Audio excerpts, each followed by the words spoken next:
I'm often asked about irises, and perhaps you have questions about irises as well. How do we plant an iris? How do we divide irises? How do we prune iris? How do we fertilize iris? In this video, I want to answer those questions and a whole lot more. Hi, I'm Dr. Tom Warren, and you're watching The Plant Doctor. Let's get started. So before we talk about planting irises and pruning and fertilizing irises, we need to understand the basic anatomy of the iris. So an iris actually grows from a structure called a rhizome. So the rhizome is this bulb-like structure here, and this stores sugars for the plant that are created from the leaf. The leaves of the iris grow in what's known as fans. You can see here there's 1, 2, 3, 4, 5, 6, there's 7 leaves here that create this fan. So we've got rhizomes, we've got fans, and then not to be confused with the rhizomes, we have true roots as well. So all of these are going to be important moving forward as we talk about how to plant an iris. So before we do anything with irises, one of the main questions I get is, Dr. Warren, how do we divide irises? So we just talked about the structure of irises. And so the rhizomes here, what they're going to do as they continue to grow, they're going to sprout off new rhizomes and new vegetation is going to come up. So obviously this rhizome here on my right is older than the rhizome here on the left. This is a brand new one, and there's just the smallest little division between the two right here. And all I'm going to do is take this and break it in half right there. And now I have 2 new irises. So when irises grow, they're going to tend to grow in a circle, and you'll get more and more fans as it continues to grow. And every few years, you may have to go in and divide them. So this is how we divide an iris. Go to the rhizome, find a crease in it. Most of the time, it's going to be halfway between 2 fans, and you can just break it off, and now we have 2 irises. So the next thing we need to go over is how to plant your irises. So I've already pre-dug a hole here. It's roughly 1 foot wide and about 6 inches deep. I dug it about 9 inches deep or so, and then backfilled it with about 3 inches of loose soil. One of the questions I get asked the most is, why do my irises not bloom? And I think the main reason is this: people plant the bulbs too deeply. And so that's what's going to discourage to have some flowers on your irises. I see lots of irises pop up with no flowers, and Dr. Warren, why don't they flower? It's because they're too deep. So what is the correct depth? You want your iris rhizome, the top of the rhizome, to be just at the top of the soil surface level. So a trick that you can do, if you've got a bubble level or a 2x4, or you can even use your shovel, but make sure that your shovel, you're using the straight edge here, not the curved edge, so I need to turn it upside down. Lay it across the ground or across your hole right here. Take your iris, and I want that iris bulb just at the bottom of my hole right here. So I'm going to take a little bit of soil, put underneath my rhizome first. I'm going to spread these roots out evenly around that soil that we just put in on the rhizome. And then from there, all we need to do is backfill. A pro tip here: if you look at an iris, like any other plant, has a face. There's a good side and a bad side.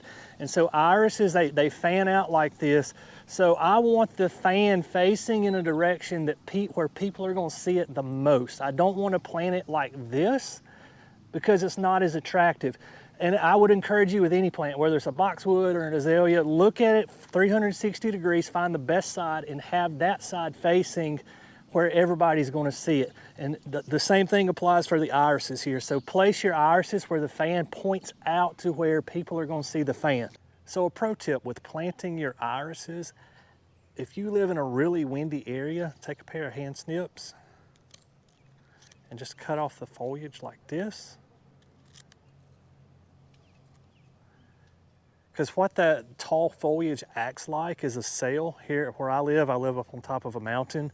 And so a lot of times what will happen is I'll plant these and the wind blows them over. But I found out if I cut them like this and plant them, they're not going to blow over. Now this will probably not produce a flower next year, but it saves me in the fact that I'm not constantly having to come out here to stand up irises all the time. So it's kind of a trade-off. The time to fertilize your irises is going to be just as the vegetation's coming up in late winter or early spring, when these are about 2 or 3 inches out of the ground, which for me here in zone 8A is going to be somewhere around Valentine's Day. You'll want to put some sort of slow release fertilizer on them.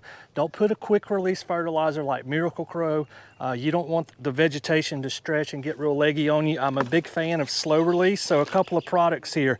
I'll show you the synthetics first, and then I'll show you the organics. So Osmocote is a good option. This is Osmocote Vegetable and Garden. It has all your macro and micronutrients in it, so about a tablespoon of this will go a long ways.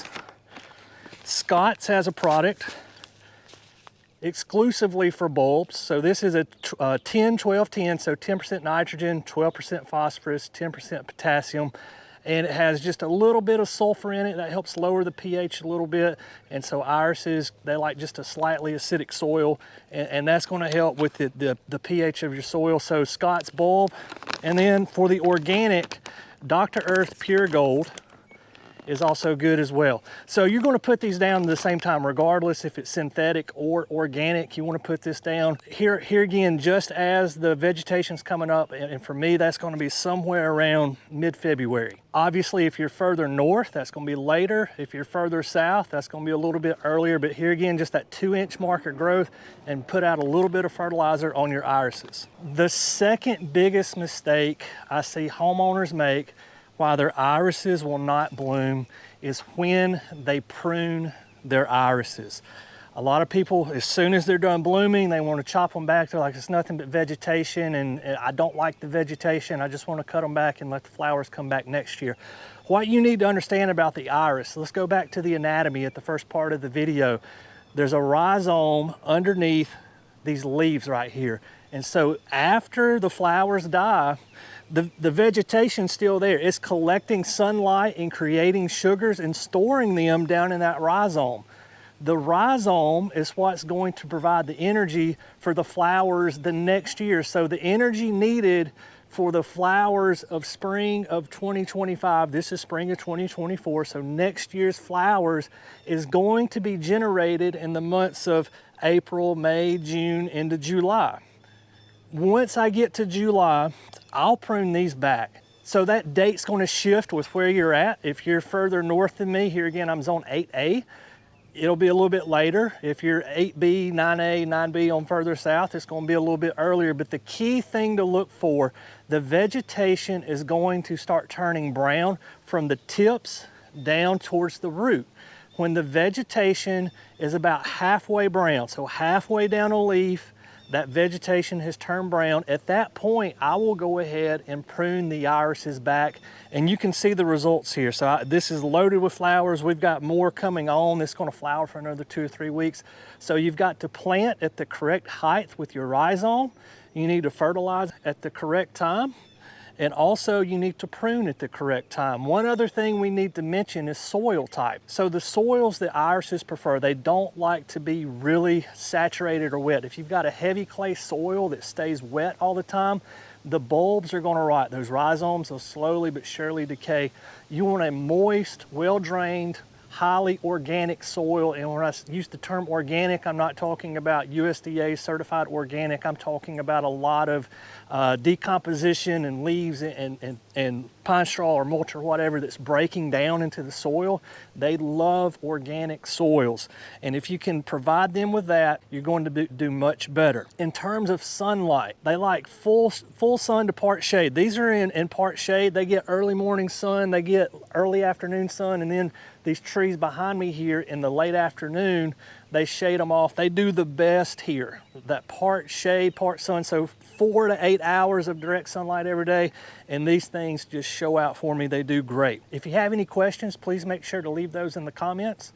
I'll do my best to answer those. Also, the products that I showed you earlier, I'll leave those down in the description below. Guys, as always, thank you for watching The Plant Doctor, and until next time, happy gardening.